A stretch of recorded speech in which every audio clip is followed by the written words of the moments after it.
काही काळजी करू नका. पापाची हंडी फोडणार आणि पुण्याच्या हंडीतलं लोणी आणि प्रसाद हा सामान्यांपर्यंत पोहोचवणार.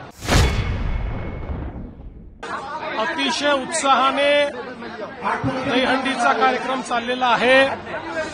मी सकाळपासून निघालेलो आहे. मुंबई, ठाणे, भिवंडी करत पुन्हा मुंबईमध्ये आलेलो आहे आणि आपण पाहू शकता काय उत्साह आहे.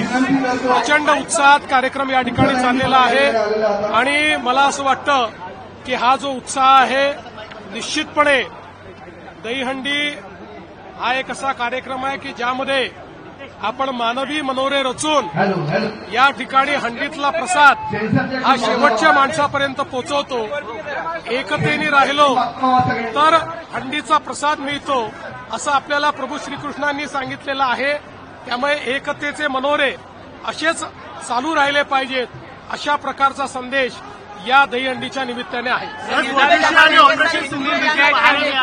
वेगवेगळ्या ठिकाणी तुम्ही मला असं वाटतं की ऑपरेशन सिंदूर हे सर्वदूर यावेळेस दहीहंडीमध्ये पाहायला मिळालं आणि आमच्या गोविंदाने अत्यंत अभिमानाने, देशाभिमानाने ऑपरेशन सिंदूरचे देखावे केलेले आहेत आणि आत्मनिर्भर भारत आणि स्वदेशीकडे आता आम्ही निघालेलो आहोत. विजयाची हंडी फोडलेली आहात. आता महानगरपालिका निवडणूक येत आहे. मुंबईकडे सगळ्यांचं लक्ष काय असेल? काही काळजी करू नका.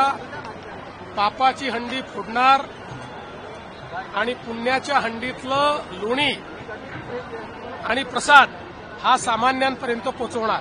लाडक्या बहिणी देखील मोठ्या प्रमाणामध्ये यावेळेस दहीहंडीमध्ये पाहायला मिळाले. खूप मोठ्या प्रमाणात आणि विशेषतः मुलींच्या पथकाने 6 थर 7 थरापर्यंत जी मजल मारली. मला असं वाटतं नव महाराष्ट्राच्या या नव कन्या त्यांचं मी अभिनंदन करतो. त्यांना संधी आहे का? काळजी करू नका. सगळ्यांना संधी असते. त्यामुळे आमचे जे 232 आमदार आहेत प्रत्येकाला संधी आहे. काळजी करू नका.